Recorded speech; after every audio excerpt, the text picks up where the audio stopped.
뭐라 가르치는 게 교회입니까? 제가 오늘 작심하고 온 거예요. 괜찮다. 제가 얘기하잖아요. 이 종교개혁을 제가 열심히 공부했기 때문에 여러분 그 얀 후스가 종교개혁 주장하다가 죽을 때 어떻게 죽은지 아세요? 체코에서 이 후스가 잡혀가지고요. 너 그거 부인하면 살려줄게. 그러니까 훅히고 있네 이러면서 계속 찬양해요. 그러면서 난 니들이 적 그리스도인 것 같다. 나는 예수님만 따라간다. 그럼 죽이고 싶으면 죽여라. 그랬더니 철사줄로요. 뒤로 이렇게 결박을 해요, 사람을. 그래가지고 잡는데 그 뭐라고 예언을 했냐면 그 후스가 거위란 뜻이거든요. 그래서 화형을 시키니까 오늘 니들이 거위는 잡아먹을 수 있어도 꼬먹는 거죠. 거위는 꼬먹을 수 있어도 다음에 백조가 나올 텐데 백조는 니들이 감당이 안 될걸 이랬거든요. 그 백조가 루터예요.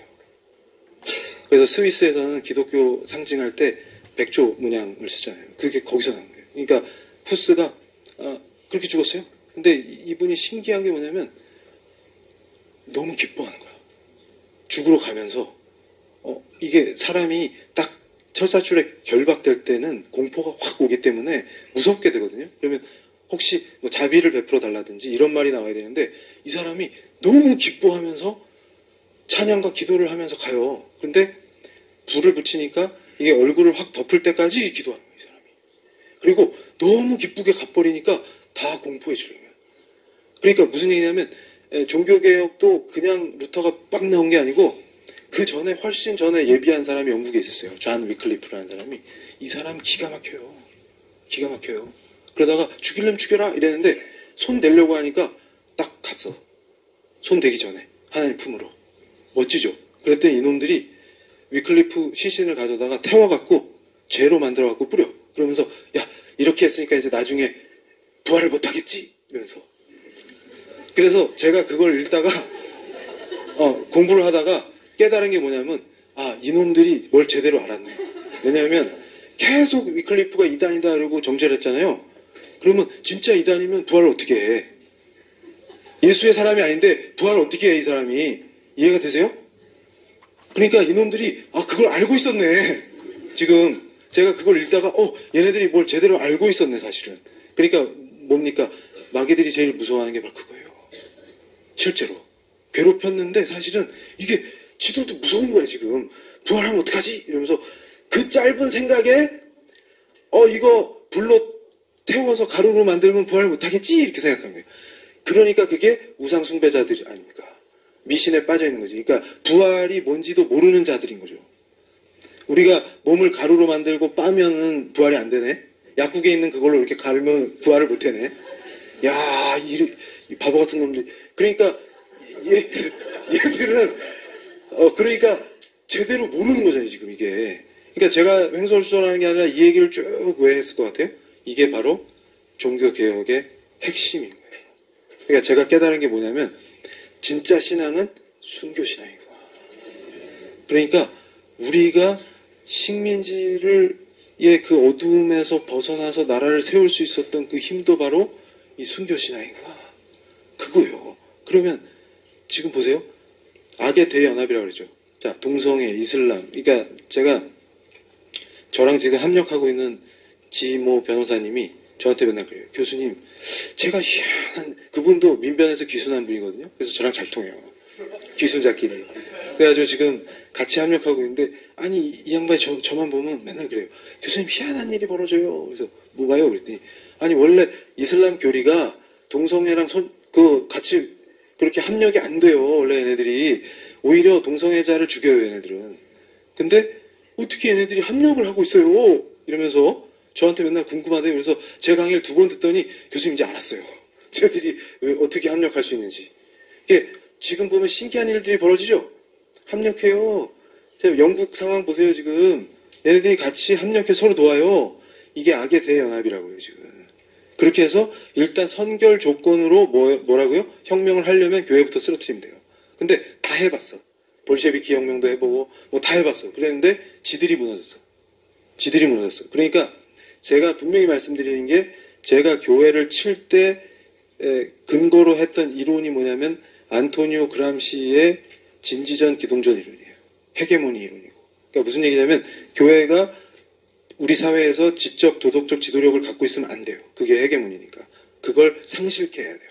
손발을 묶고 그때 진지전을 벌여서, 그러니까 무슨 얘기냐면 러시아 같은 데는 농업국가고 어설프니까 기동전으로 확 하면 혁명이 되는데 서유럽은 종교개혁의 전통이 뿌리 깊기 때문에 제가 아까 위그노 얘기하다 말았죠. 이 위그노 신앙이 얼마나 위대한지 아세요? 뭐냐면 삶과 신앙이 분리가 안 돼요. 그러니까 지금 한국교회가 삶과 신앙을 분리시키는 걸 가르쳐가지고 자기 영역에서는 아무런 영향력이 없다가 주일날 와가지고 헌금이나 내고 가면 이게 참신앙인 것처럼 가르쳐버리잖아요. 근데 원래 개혁주의 신앙은 이런 게 절대 아닙니다. 뭐냐면 삶과 신앙이 분리가 될 수가 없어요. 그러니까 위그노들이 프랑스 캐톨릭이 그렇게 박해를 하면 다 죽어버려요. 그리고 어떻게 해요? 망명 가서 거기에 뿌리를 내리면 거기가 다 선진국이 돼버려요. 스위스 명품 시계가 위그노 때문에 나오는 거예요. 그러니까 무슨 얘기냐면 이 사람들은 정말로 충실하게 오직 예수야. 그러면서 자기 삶을 그냥 바쳐요. 소명의식으로. 그러니까 이 직업이 그냥 직업이 아니고 소명이에요, 소명. 그걸로 막 하니까 예를 들어서 여기 과학자, 연구자들 있다. 그러면 연구하다 막히면 이거 기도로 뚫어버려요. 그러니까 이 사람들이 아주 훌륭한 엔지니어, 과학자, 학자 막 다 배출되는 거예요. 그러니까 어떻게 돼요? 안 믿는 사람들까지 다 복을 받다 버리는 거지. 이 사람들이 가서 정착하면. 근데 신기하게 풍요로워져요. 이 지역이. 근데 이 사람들의 특징이 뭐냐면 또 검소해. 풍요를 이루는데 사치향락하는 자가 한 명도 없어. 왜냐하면 오직 주만 바라보고 사는데 어떻게 사치향락을 해요? 그게 말이 안 되는 거지. 그러니까 이 사람들만 가면 거기가 풍요로워지는데 안 믿는 사람까지 복을 받는 체제를 만드는 거예요. 그러니까 어떻게 돼요? 빵가게를 한다. 그럼 실제로 제가 그런 사람들 보고 깜짝 놀랐어요. 뭐냐면 진짜로 맛있는 빵을 만드는데 거기에 나쁜 재료를 안 넣어. 왜냐하면 예수님 보고 계신데 거기다 어떻게 나쁜 재료를 넣어요? 자기 애한테 못 먹이는 건 절대 못 넣어요.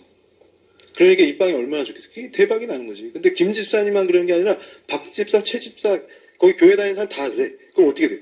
그 도시가 좋아지는 거예요. 그 원리예요. 그러니까 뭐냐면 막스 베버가 연구할 때 도대체 얘네들이 출발한 이 자본주의에는 독특한 요소가 있는데 다른 지역에는 나오지 않는 이 요소가 도대체 어디 있냐 그랬더니 종교개혁의 그 신앙이야. 그러니까 무슨 얘기냐면 우리가 어떤 체제를 원하십니까? 그럼 답이 나와 있는 거예요. 신앙의 자유를 부르짖으면서 목숨을 걸고 쟁취한 자유민주주의의 가치를 아는 거지. 그리고 이 아름다운 자본주의의 가치를 아는 거죠. 근데 문제는 뭐냐면 그렇게 아름다운 게 있었는데 우리가 교회에서 그런 얘기 하는 걸 제가 들어본 적이 없어요. 그러니까 무슨 얘기냐면 제가 아까 뭐라고 했습니까? 어거스틴 얘기하면서 그거를 예수님이 왕이 아니시고 물질을 숭배하니까 더러운 자본주의가 되는 거 아닙니까?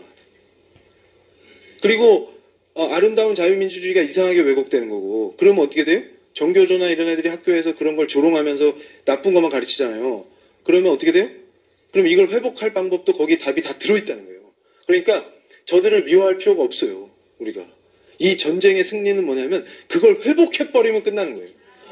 그러니까 지금 모든 크리스찬이 자기가 속해 있는 그 위치에서 예수님의 영향력이 나를 통해서 나와버리면 끝나는 거예요. 근데 그거를 두려움 없이 내가 죽더라도 그걸 예수님을 증거하고 그분의 가르침대로 사는 걸 내가 보여주면 이 전쟁은 반드시 이기는 거예요. 근데 저들이 얼만큼 지금 센 버전으로 발전했냐면요. 제가 제 인터넷 강의에서도 6.8혁명 얘기했었죠. 근데 지금 거의 이제 우리 사랑하는 성도님들 눈이 막 감기기 시작해가지고 제가 두려워가지고 10분 안에 딱 끝내드려야 될 것 같아요. 지금 막 도처에서 눈이 막 감기시고 이래가지고 지금 잘 버티시는 분들도 있는데 그래서 이러면서 저 사람 얘기는 언제 끝나 이러면 막 이래가지고 보세요. 지금 한국의 젊은이들이 미친 것처럼 유럽의 젊은이들이 다 미치는 때가 있었어요. 그게 68년도예요. 그러니까 아마 우리 여기 계신 우리 성도님들 중에 6.8혁명 아시는 분들은 전문가도 있으실지도 모르는데 이 68년에 유럽의 젊은이들이 다 미쳐버립니다. 68년도에. 근데 그 미쳐버린 그게 쭉 일본까지 타격을 해요. 그러다 나중에 전공투 이런 얘기 들어보셨어요? 일본에? 나중에 70년대 적군파 애들 나오죠? 그 흐름이 있어요. 그래서 이 유럽에 미친 젊은이들이 중남미에 가서 투사가 돼갖고 중남미 혁명 봉기할 때 가서 전투에 참여하고 막 영웅도 되고 그래요. 그래서 철학자 루이 알티세르 이름을 따갖고 알티세르의 병사들 이렇게 불렀어요. 그 중남미에 가서 헌신한 혁명 영웅들이 있어요. 그래서 놀라운 일이 벌어져요. 그게 전 세계를 흔들어 버립니다. 그게 뭐냐면 제가 말씀드리는 게 좀 전에 제가 말씀드렸던 그 종교개혁의 전통으로 만들어진 모더니티를 해체하는 거예요. 이게. 그러니까 영적 대전쟁입니다. 그러니까 무슨 얘기냐면 그 엄청난 역사로 아름다운 교회들이 세워지고 순교 전통으로 체제가 만들어졌는데 그거를 해체해버리는 혁명이 일어나는 거예요. 그러니까 무슨 얘기냐면 소련과 동유럽을 장악했던 그 혁명은 무너졌어요. 그러면 좌파들이 갈 길이 없습니다. 이제 우리는 어떡하지? 그러니까 뭐냐면 제가 잘 알아요. 그분들을. 뭐냐면 소련이 무너진 걸 가슴 아파했었던 고조 동지들. 그 다음에 북한이 고난의 대행군에 빠지니까 찢어지는 가슴을 안고 슬퍼했던 고조 우리 동지들 다 있습니다. 저기 어디 있을까요? 근데 다 있어요. 지금 높은 자리에 다 가 있어요. 그분들이 그러니까 뭐냐면 PD라고 하는 애들은 바로 레닌주의자들이에요. 그러니까 볼셰비키가 망했을 때 소련이 붕괴했을 때 너무 가슴이 아팠고 그다음에 고조 수령님은 오류가 없으십니다. 그게 수령 무오류설이에요. 어디서 많이 배운 것 같죠? 그리고 걔네들 삼위일체설 있는 거 아세요? 아시죠? 삼위일체설 있어요. 애들도 끝내줘요. 그래가지고 이제 고조 그거 하시던 분들이 좌절한 거예요. 왜냐하면 저게 고난의 행군에 딱 빠져들어가니까 자기들이 꿈꿨던 게 아니잖아. 그러면 제가 하는 얘기가 뭐냐면 이거 안 되는구나. 우리가 아무리 의롭자고 해봤자 안 되는구나. 이게 아니고 서유럽의 젊은이들이 미치는 게 68년도라 그랬죠? 이때 다 같이 미쳐요. 그냥 한 사람만 미치는 게 아니라. 근데 그 미치는 과정이 있어요. 뭐냐면 처음에는 히피 문화가 젊은이들을 싹 쓸어요. 그때가 뭐냐면 2차 대전을 회복하면서 유럽이 부유해지니까 배부르고 등 따스면 애들이 미쳐요. 그러니까 지금 한국 애들이 그래요. 제가 지난주에 하와이에 가서 공화당의 어떤 분을 만나고 뭐 여러 가지 활동을 하다가 오면서 이 한국이 얼마나 위기인지 더 뼈저리게 느꼈는데 해운대에 왔더니 힙합 축제를 해. 그래가지고 신나 죽겠어 애들이 지금. 주여 지금 뭡니까 이게 지금. 그리고 다 위기라는데 우리만 괜찮아. 정작 당사자는 괜찮아. 이런 정말 불가사의한 일이 일어나고 있어요.